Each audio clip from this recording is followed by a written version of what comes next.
माजी आमदार बळीरामजी सिरस्कार यांनी स्वतः ट्रॅक्टर चालवून शेतकऱ्यांच्या शेतामध्ये पेरणी केली। हे सरकार सर्वसामान्य उद्योजक, व्यापारी, महिला तसेच विशेष शेतकऱ्यांच्या पाठीशी आहे।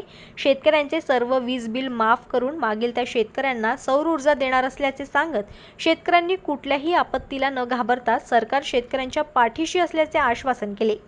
अकोला जिल्ह्यामधील काही भागामध्ये पाऊस कमी आहे।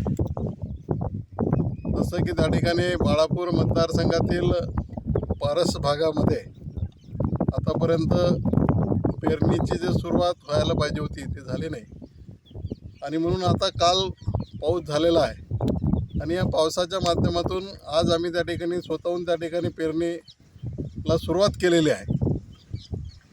तर शेतकऱ्याला एक दिलासा द्यायचं महाराष्ट्र शासन आदरणीय शिंदे साहेबांच्या नेतृत्वात, आदरणीय फडणवीस साहेबांच्या नेतृत्वात आणि अजितदादाच्या नेतृत्वात खऱ्या अर्थानं शेतकऱ्याला एक दिलासा द्यायचं काम पूर्णपणे त्या ठिकाणी खंबीरपणे या शेतकऱ्यांच्या पाठीशी आहे।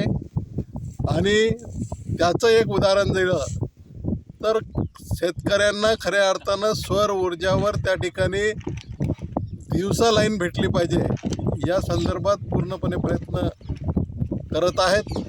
आणि शेतीचं जे वीज बिल जे आहे ते पूर्णपणे त्या ठिकाणी ते माफ केलेलं आहे।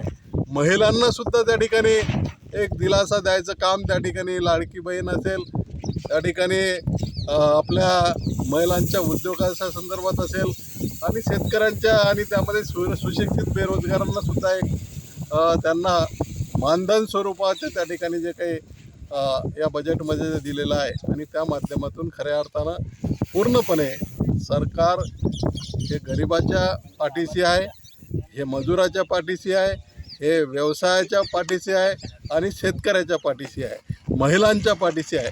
आणि म्हणून शेतकऱ्यांच्या वतीनं एक सरकारचं त्या ठिकाणी अभिनंदन करतो।